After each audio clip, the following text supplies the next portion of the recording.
Bonjour et bienvenue sur La Ruche Média. Alors, je suis ravie de vous retrouver aujourd'hui et de vous retrouver avec Françoise Laborde. Bonjour. Vous allez bien? Oui, ça va. Oui, bon, regardez, j'essaye de mettre en fait, j'essaye d'installer la caméra oui. et puis c'est un petit peu compliqué, donc je vais la tenir avec la main et on va vous parler aujourd'hui. Donc, je me demandais si vous alliez bien. Vous allez bien? Oui, je vais bien. Je suis contente d'être avec vous. Ah, je suis ravie, vraiment. On va vous parler aujourd'hui d'une chose importante, d'une date importante qui a eu lieu le 13. Donc c'est le 13 mars dernier, mercredi dernier.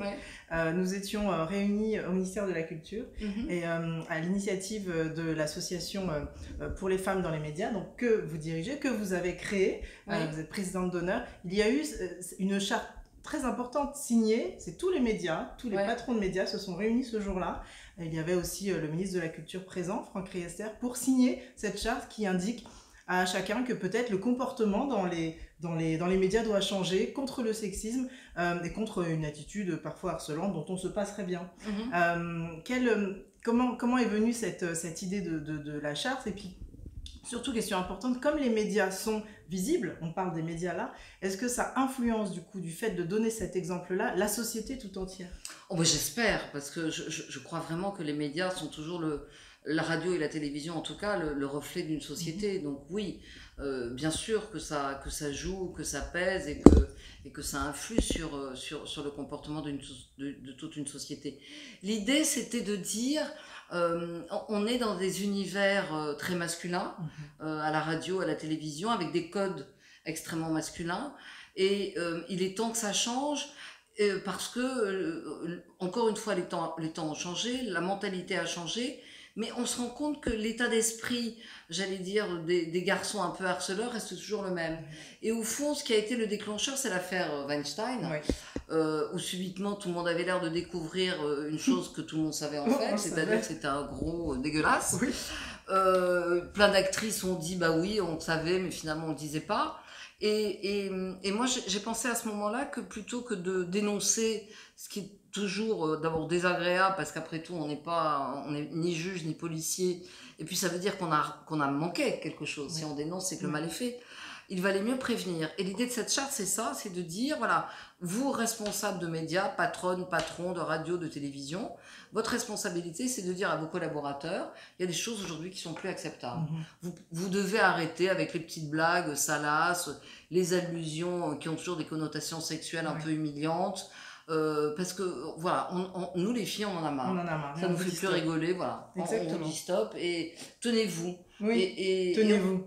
Et on s'est rendu compte avec le dernier épisode de la Ligue du LOL, ce club de garçons qui trouvait très spirituel de se foutre de la gueule de tout le monde, et principalement des filles d'ailleurs, que c'est pas une question de génération. Non.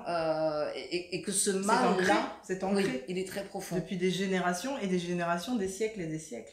Il y a justement par rapport au temps, l'association que vous présidez pour les femmes dans les médias, c'est les femmes qui se réunissent. Pendant très très longtemps, jusqu'à il y a très peu de temps, les femmes n'avaient pas le droit de se réunir.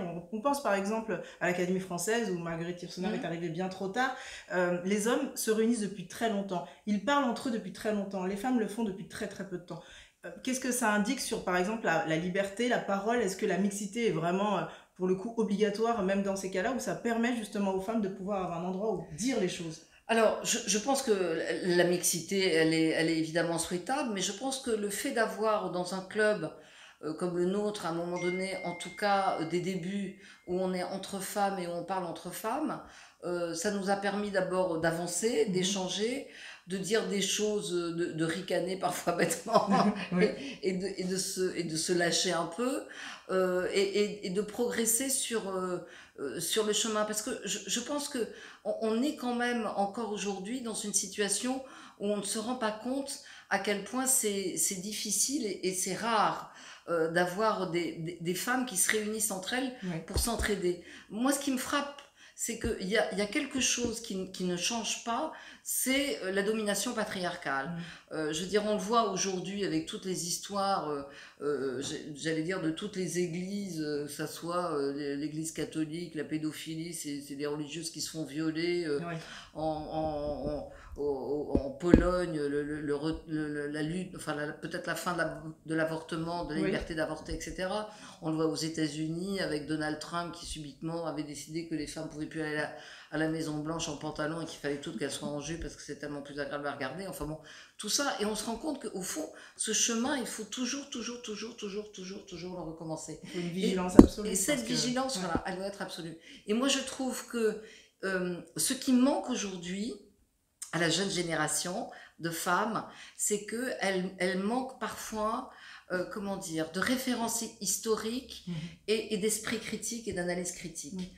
Et moi, je suis très triste quand je vois que, par exemple, aujourd'hui, on décline le féminisme et qu'on prend... Alors, certaines disent, mais moi, je prends ce qui m'arrange dans le féminisme. Oui, voilà, j'allais justement vous demander quelle est votre définition du féminisme, parce qu'on entend tout et n'importe quoi. Il y a une vraie radicalité de ce point de vue-là, à tel point qu'on en perd un petit peu notre latin vis-à-vis de ce mot. On n'ose même pas dire qu'on est féministe quand on l'est réellement. Ça fait peur. Bah oui, c'est vrai. Alors moi, je dis que je suis féministe et je fais partie des femmes qui pensent que le féminisme, il est universel et qu'il ne se décline pas. Le féminisme, c'est la lutte pour l'égalité des droits, l'égalité salariale et, j'allais dire, le respect de la condition de la femme dans tous les États.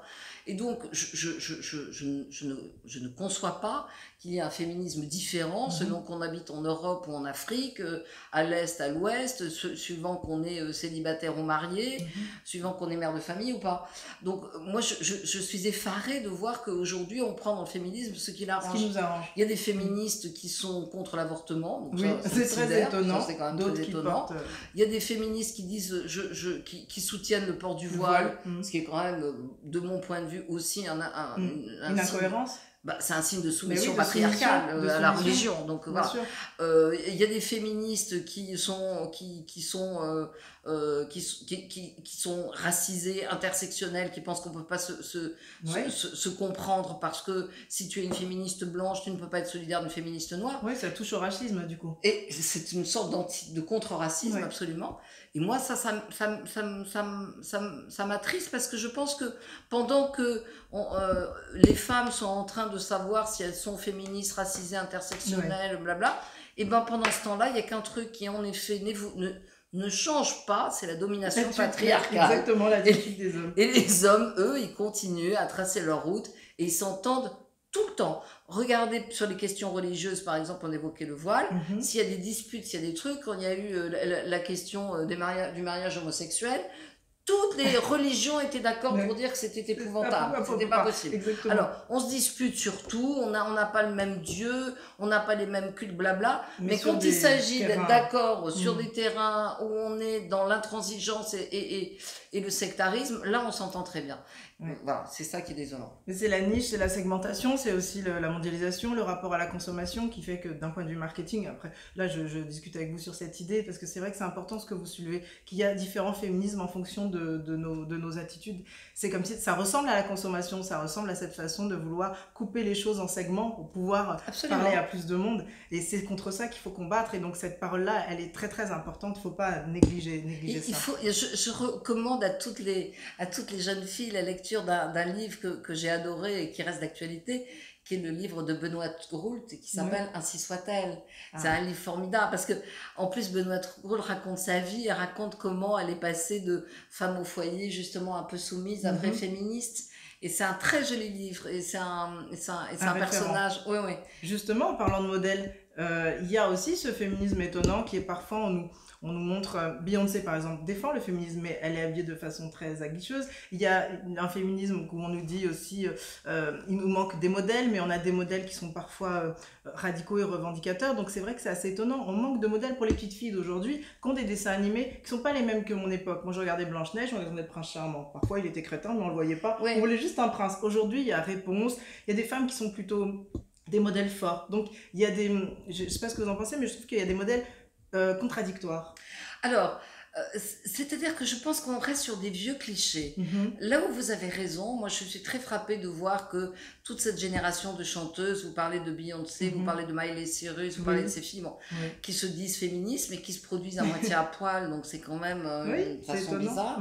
Le grand succès de Beyoncé, c'est Put the Ring on It, qui est quand même de dire je dois être mariée parce que si je suis pas mariée, je suis personne, ce qui est quand même pas non plus, j'allais dire, c'est une femme mariée qui vous parle. Mais je me suis mariée à 50 ans parce qu'avant je voulais pas. Mais je veux dire, le mariage, c'est pas non plus le symbole de l'émancipation féminine. Et donc, je trouve que de ce point de vue, on a des modèles, en effet, qui sont, quand on est une petite fille, alors ne parlons même pas de la famille Kardashian, qui est la quintessence de je sais pas quoi, de la liberté, c'est de se promener sur des talons aiguilles qui vous ruinent le dos et les chevilles. Mais de l'autre côté... Des robes sans culotte. Oui, absolument. Je montrerai une image, je la mettrai, l'image, elle est incroyable. Ah, très bien. Oui. Mais de l'autre côté, c'est vrai, quand vous parlez de Disney, il y a des héroïnes aujourd'hui chez Disney qui sont plus plus féministes. Mulan, ça a été une héroïne formidable. Rebelle. Rebelle. Il y a la petite dont Ainava ou Vaina. Absolument. Après, il y a la petite écossaise qui a les cheveux roux et qui veut pas se marier non plus. Oui, exactement.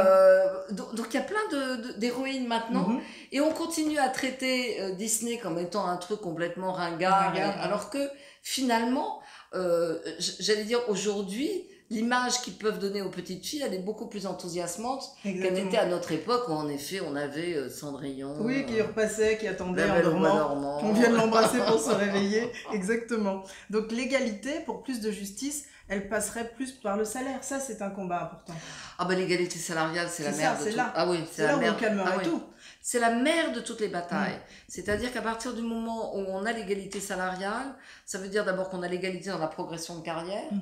Et ça veut dire qu'on peut parler d'égal à égal. Parce que c'est vrai qu'à partir du moment où on est toujours en train de pleurnicher pour avoir une augmentation de salaire, pour avoir une promotion, pour avoir ceci, pour avoir cela, on se place soi-même en situation d'infériorité. Moi, par exemple, quand j'étais à France Télévisions, je suis rentrée en même temps qu'un garçon qui avait le même âge, la même formation, les mêmes responsabilités que moi. Donc on était tous les deux chefs de service, rédacteur en chef adjoint.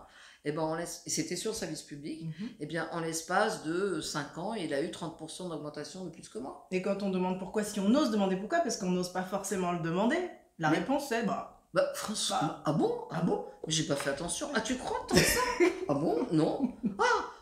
Et pourquoi tu l'as pas dit? Pourquoi je l'ai pas dit? Parce que je pouvais pas imaginer que vous alliez lui mettre là et moi là. Oui, c'est ça. Voilà. Oui, c'est ça. Et ça, c'est un truc qui est absolument c'est très ancré depuis toujours. Et l'autre chose aussi, c'est que les femmes n'osent pas. Voilà, elles n'osent pas. Moi, je suis très frappée de voir que d'abord, pour demander une promotion, n'en parlons pas, mais regardez, quand on demande des interviews, vous cherchez un candidat, il dit tout de suite oui, même s'il n'est pas compétent sur le secteur. Une femme, elle va vous dire, oh ben non, je suis pas très bonne, je sais pas, c'est pas vraiment mon truc. Non, mais un tel est plus compétent que moi. Exactement. Un garçon ne fera jamais ça. Jamais. Ils sont élevés dans cette idée de la conquête. Vous êtes journaliste politique. La politique, c'est quelque chose où on imagine... Pareil, la conquête, le gain, la force, la volonté. Vous avez été une femme, donc journaliste politique. Comment ça s'est passé toutes ces années? Et aujourd'hui, il y en a plus, mais pas suffisamment. Et à haut niveau aussi, les femmes ne sont pas forcément représentées. Au niveau des pigistes, je pense qu'elles doivent être autour de 25%, c'est très très peu. Mais dès qu'on monte dans les codires et les situations de direction, il n'y a quasiment personne. Ouais, mais parce que la classe politique, c'est pareil. Je veux dire, on est dans un pays quand même où pendant très longtemps, les partis politiques ont préféré payer des amendes plutôt que d'accueillir des femmes au poste sur leur liste. Dans les entreprises, c'est pareil. En dépit de toutes les lois, ils préfèrent encore payer des amendes que d'avoir des femmes dans les comex ou des choses comme ça. Je pense qu'on est un pays profondément sexiste, profondément misogyne. Oui, bien sûr. C'est-à-dire qu'on a toujours du mal à estimer qu'une femme peut être l'égale d'un homme, peut faire aussi bien, mérite d'avoir sa part. La femme, elle vient toujours en seconde position. Moi, j'étais très frappée par cette phrase de François Hollande qui est tellement révélatrice, qui avait dit un jour, le problème, c'est pas de nommer un homme compétent, Le problème, c'est pas de nommer une femme compétente, c'est d'écarter un homme qui pourrait être compétent. C'est-à-dire que dans l'idée française, on nomme tous les hommes compétents, enfin, plus ou moins. Et puis s'il y a un peu de place, on va éventuellement prendre une fille compétente. Mais on se dit jamais, tiens, j'ai un poste, il faut qu'il y ait un candidat, une candidate. Alors que ça devrait être la règle. Ça devrait être la règle. Et puis la liste des experts, il y a une liste qui existe d'experts que les journalistes peuvent utiliser, mais ça fonctionne, par exemple, au niveau de la DRH ou au niveau des différentes rédactions, ça fonctionne avec la cooptation souvent. Et donc, quand on est un homme, j'ai l'impression qu'on rend des services à un autre homme qui nous a aidés à un moment de notre carrière. Il y a des renvois d'ascenseur. On connaît peut-être moins de femmes susceptibles d'avoir ces postes-là. Donc, il y a tout ce système de cooptation et les femmes aussi doivent peut-être se coopter les unes les autres aussi. Oui, mais c'est vrai que les femmes hésitent parce que quand on n'a pas un certain seuil dans l'entreprise, on n'ose pas faire venir une fille parce qu'on dira t'as fait rentrer ta copine, alors qu'on dira jamais ça à un mec. Non, jamais. Et donc c'est vrai qu'il faut qu'il y ait en dessous de 30% de femmes dans une entreprise. Il ne peut pas y avoir d'égalité et de parité, enfin de parité par définition, mais il ne peut pas y avoir d'égalité parce qu'elles ne sont pas assez nombreuses et que du coup elles sont obligées de garder tous les codes de pouvoir masculin. C'est très intéressant de voir à quel moment se fait la bascule. Moi j'ai travaillé au CSA où pour le coup on était réglementairement paritaire au sein du collège. Ça change tout. Parce que subitement, quand vous avez... D'abord, il n'y a plus de petites réflexions. Quand vous avez un membre du collège, qui est un garçon, qui commence à feuilleter ses trucs, parce que pour bien vous montrer que ce que vous dites ne l'intéresse pas, et que vous lui faites une réflexion, il arrête tout de suite parce qu'il sait qu'il est en minorité et que personne ne va rigoler. Donc ça change fondamentalement l'état d'esprit. Et puis je pense aussi que les femmes, surtout dans les émissions maintenant, on a toutes ces paroles de libre antenne, etc. Elles essaient toujours d'avoir un discours, mesuré, argumenté.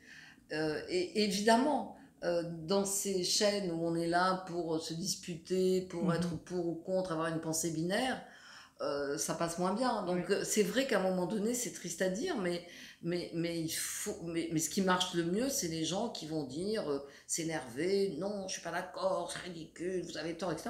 Alors qu'à un moment donné, on peut avoir quelque chose aussi d'un peu élaboré en termes de débat. Mais moi, par exemple, je suis effarée. Là, j'ai été invitée à plusieurs émissions pour de débat, parce que je pense que j'en suis très flattée.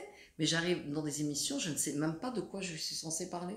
Ah oui. Et l'autre jour, j'ai dit, mais non, je viens pas, parce qu'on me dit, mais... venez, mais c'est tout. Venez, et puis au dernier moment, moi je pensais qu'on allait m'inviter pour parler des sujets qui m'intéressent, qui sont en effet les femmes, les enfants, les maltraitances à enfants, l'égalité des femmes, etc. On me fait parler de toute autre chose. Alors moi je viens parler de la crise en Algérie, parce que j'ai un peu lu les journaux, mais je veux dire, il y a des gens qui sont tellement plus compétents que moi pour parler de ça. C'est toute la problématique des chaînes info aujourd'hui et de leur économie. Et subitement, on arrive sur un plateau et on vous dit, justement, alors qu'est-ce que vous en pensez de Bouteflika et alors moi, je suis journaliste, donc évidemment, j'ai lu les articles, j'ai 2 ou 3 éléments de réflexion, mais je me dis, mais enfin, c'est quand même une escroquerie. Pardon, mais on s'en est rendu compte avec les gilets jaunes, justement. Mais les gilets jaunes, c'est honteux. Mais n'importe quel fou furieux passe à la télévision, ou folle furieuse d'ailleurs, et peut dire n'importe quoi. Oui, le président doit démissionner, c'est une honte, mais on est en démocratie, enfin, je veux dire... On a voté. On a voté. T'as pas voté pour lui, mais c'est pas grave. Il a été élu par la majorité des Français. Fin de la conversation. Exactement. Et c'est vrai que là, il y a quand même une responsabilité des journalistes. L'autre jour, j'entendais des gens qui tenaient des propos très orduriers sur Brigitte Macron, etc. Mais moi, quand j'étais journaliste, il y a des choses que je passais pas à l'antenne. J'allais en reportage. C'est pas parce qu'il y a un type qui se met à sortir des ignominies que ça fait de l'info, quoi. Mais là, la défiance, d'ailleurs, cette semaine, on est dans la semaine de l'éducation aux médias pour les jeunes. Et il y a une défiance absolue. Ils s'informent sur Snapchat, ils s'informent sur Facebook, mais plus du tout au niveau des médias. Il y a aussi les enfants de situations privilégiées. Eux sont encore un petit peu vers le journal, mais pas plus que ça. Et justement, cette façon de traiter l'actualité, aujourd'hui, elle est fondamentale d'avoir un cas de conscience pour les journalistes et se dire notre métier, la façon de le traiter va vers l'émotion et pas vers le journalisme et l'information. Oh, c'est sûr. Ouais, donc ça, c'est vraiment triste. C'est assez dommage et on doit, femmes et hommes, là, pour le coup, il y a femmes et hommes réagir. Oui, bien sûr. Bien sûr, mais je pense que c'est aussi parce qu'on ne demande plus aux jeunes de travailler, on ne leur demande plus d'aller chercher l'info, on ne leur demande plus de se renseigner, de mettre en perspective les choses. On leur demande de se précipiter, soit de tendre le micro, soit d'avoir des opinions. Et moi, quand j'étais chef de service à la télévision, je disais toujours aux journalistes autour de moi, mais ton point de vue n'intéresse personne, tu n'es pas là pour donner ton point de vue, tu es là pour raconter une réalité des faits. Mais la réalité des faits, c'est pas poser ta caméra et puis pas réfléchir à ce qui se passe autour. Parce qu'on sait très bien que ça a un effet de loupe. Moi, il m'est arrivé, quand j'étais jeune journaliste arrivant à la télévision, de couvrir des manifestations où il y avait en effet 4 mecs qui faisaient brûler des pneus. Alors, si vous mettez la caméra, vous avez l'impression que le village est en feu. Et puis, si vous faites un plan un peu lointain, vous voyez qu'il y a 10 mecs ou 5 mecs en train de brûler des pneus et des palettes et que ça ne fait pas une manif. On s'en est rendu compte samedi dernier entre le climat et le Phuket. On a vu alors, à un moment donné, ce qu'il faut, c'est dire ça, je filme pas parce que ça n'est pas représentatif de quelque chose. Donc, il y a une vraie responsabilité. Les enfants, c'est vraiment quelque chose qui vous tient à cœur. Il y a un livre qui est sorti il y a 2 ans maintenant. Non, en septembre. En septembre. Donc, le massacre des innocents, voilà, les oubliés de la République. Les oubliés de la République. Donc, c'est un sujet qui vous tient vraiment à cœur. Il y a un nombre d'enfants tués par jour. J'ai à peine le 2 par semaine. Dire 2 par semaine, c'est assez incroyable. On parle en ce moment des enfants de djihadistes qui doivent revenir. Quel est votre point de vue sur ce sujet? Est-ce qu'il y a un âge? Est-ce qu'on peut avoir un avis tranché sur un sujet aussi douloureux? Est-ce qu'il y a un âge où on dit après 3 ans ils viennent plus parce qu'ils sont embrigadés? Comment? Alors moi je pense que quand on parle d'enfants de djihadistes, il faut surtout retenir le mot enfant. Parce que voilà, et je pense que la République s'honore en accueillant ces enfants. Ils ne sont pas responsables de leurs parents, ils ne sont pas responsables des choix de leurs parents. Et oui, il faut les accueillir, oui, il faut les faire venir.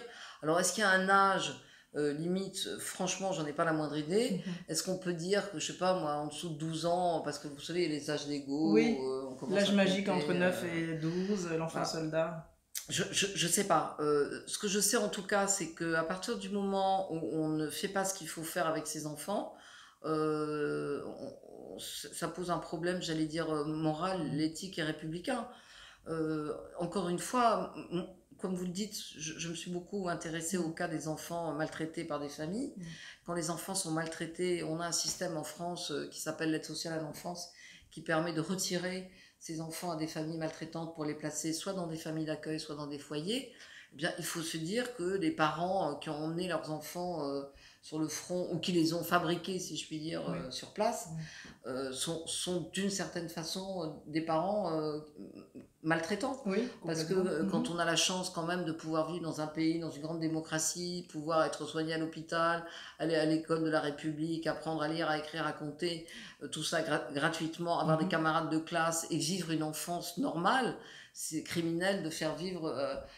dans un pays qui est un pays ravagé par la guerre, avec des exécutions sommaires, où on les a peut-être entraînés aux armes à feu, où on leur a bourré le crâne avec toutes sortes de concepts guerriers complètement rétrogrades. Et bien sûr qu'il faut récupérer ces enfants. Ils sont occupés puisqu'il y aura des traumatismes, bien sûr. Dans Et peut-être si voilà, les mettre dans des foyers ou de préférence dans les familles d'accueil. On a un grand problème en France avec les familles d'accueil parce que c'est un métier très compliqué, très ingrat, pas bien rémunéré, et il y a de moins en moins de familles d'accueil. Or, la vérité, c'est que les enfants qui sont retirés à leurs parents parce que les parents sont défaillants, il n'y a rien de mieux qu'une famille d'accueil. Rien ne remplace une famille d'accueil. Et cette culture de la famille d'accueil, pendant très longtemps, on ne l'a pas eue parce qu'on pensait qu'il fallait maintenir le lien avec la famille biologique. Même si elle n'est pas forcément bien traitante. Alors, même quand on a des parents incestueux, même quand on a des parents violents, même quand on a des parents qui ont des graves psychoses et qui passent leur vie à l'hôpital psychiatrique, il vaut mieux les parents. On vous dit, il faut garder le lien. L'IS, l'UFOC, avec qui j'ai beaucoup travaillé, sa mère était une grande schizophrène, donc hospitalisée. Sa famille n'a jamais voulu s'occuper de lui, enfin le reste de la famille. Il a été placé en pouponnière, il est resté en pouponnière. Après, il a été dans les familles d'accueil, il a fait 5 familles d'accueil différentes. Il n'est jamais sorti de ce système. Donc, il faut qu'on revoie ce système. Il aurait pu être adopté, il aurait pu trouver une famille dans laquelle il s'épanouisse, qu'il soit heureux. Et encore aujourd'hui, c'est un jeune homme merveilleux, donc il a survécu à ça. Une résilience magnifique, mais Absolument. tout le monde ne le sont pas forcément. Absolument. Il y a des mômes qui sont fracassés. Des vies entières. Ah, mais fracassés. Et puis, je vous entends aussi la dernière fois dire quelque chose d'assez important sur le lien. Les différentes assistantes d'enfants changent souvent pour pas créer d'affection. Il ne faut pas s'attacher à un enfant. Ouais. C'est incroyable comment on construit un bébé, comment on se construit un enfant. Ça a été pendant très longtemps la culture française où le lien familial, le lien du sang devait avoir la primauté sur tout, ce qui est absurde parce qu'un enfant, évidemment, il a besoin d'amour pour se construire. Et il ne s'agit pas de dire, en général, elles s'appellent tati ou tata, les mamans, les mamans des familles d'accueil, les assistantes familiales. Il ne s'agit pas de dire que tati ou tata est la maman, mais bien sûr qu'elle l'aime. Et d'ailleurs, il y a une émission l'autre jour où je participais, où il y a une jeune femme qui avait 22 ans et qui a lancé un appel pour retrouver sa tati. Ah oui. Parce qu'elle avait été séparée d'elle à l'âge de 6-7 ans. Et elle a retrouvé après sa tati. Elles sont tombées dans les bras l'une de l'autre. C'était trop émouvant, c'était beau, c'était magnifique. Donc ça veut dire que le lien, quoi qu'il arrive, il est là de toute façon. C'est dans notre ADN. La vie. Et quand ça se passe pas bien, il faut retirer les enfants pour qu'ils grandissent dans un lieu épanoui et pas se dire que c'est parce que c'est le lien, peu importe si tu te fais taper, reste avec ta mère. Et puis il faut sortir de cette idée que les enfants sont la propriété des parents. Oui. Les enfants ne sont pas la propriété des parents. Pourtant, oui. Dolto a fait un travail là-dessus en expliquant que c'était pas un tube digestif l'enfant et qu'il avait son identité propre. Oui, mais je pense qu'on n'a pas assez travaillé sur l'idée que, encore une fois, la famille, ça n'est pas forcément... Il peut y avoir des familles qui sont toxiques. Et que dans ces cas-là, il vaut mieux retirer l'enfant d'une famille toxique plutôt que de considérer que la famille doit les garder. Parce que les familles toxiques, ça existe dans tous les milieux. Et dans tous les milieux, il y a des parents qui frappent les enfants, il y a aussi des mères infanticides, il y a aussi des pères tortionnaires. Et je ne parle même pas des cas de viol qui sont, quand il s'agit des mineurs, sans doute 1 fois sur 2 incestueux. Ah oui, en effet, donc ce serait une idée reçue que de dire que la misère est du côté de la pauvreté ou la difficulté est du côté de la pauvreté. Ça existe partout. Donc c'est un sujet qui vous tient à cœur. J'espère que le livre existera encore et encore. Ouais, j'espère. Et pour la charte, j'espère aussi qu'il va se passer plein de choses. Vous avez des beaux combats, c'est vraiment super. Ils étaient tous là mercredi, j'étais témoin, ils sont tous venus, motivés, vraiment motivés. Je pense que le hashtag a permis une évolution des mentalités. Donc voilà, donc j'espère que tout se passera bien au niveau de la charte. Vous allez pouvoir surveiller un petit peu ce qui se passe. Oui, bien sûr, on va faire en sorte que... signer un petit tour et puis s'en va. Et puis de toute façon, à partir du moment où, j'allais dire, c'est les contreparties à l'avantage des réseaux sociaux, à partir du moment où ils ont tout signé publiquement, ce sera plus difficile maintenant pour dire ah oui, non, mais on peut pas parce que truc. Ils se sont engagés publiquement. C'est pour ça que j'ai dit dans mon discours, tout se sait, tout s'observe, tout se critique. Exactement. Alors sur ces belles paroles, je vais vous dire au revoir, très bonne soirée. Et c'était une de nos récipiendaires, elle ne l'a pas dit. Non, mais en effet, je suis vraiment contente. Oui, le prix, et je suis vraiment très contente. Et voilà, je suis un peu émue. Voilà. Donc je vais vous dire au revoir. Au revoir. À très bientôt et à très vite sur La Ruche Média. Merci beaucoup, François. Merci à toi.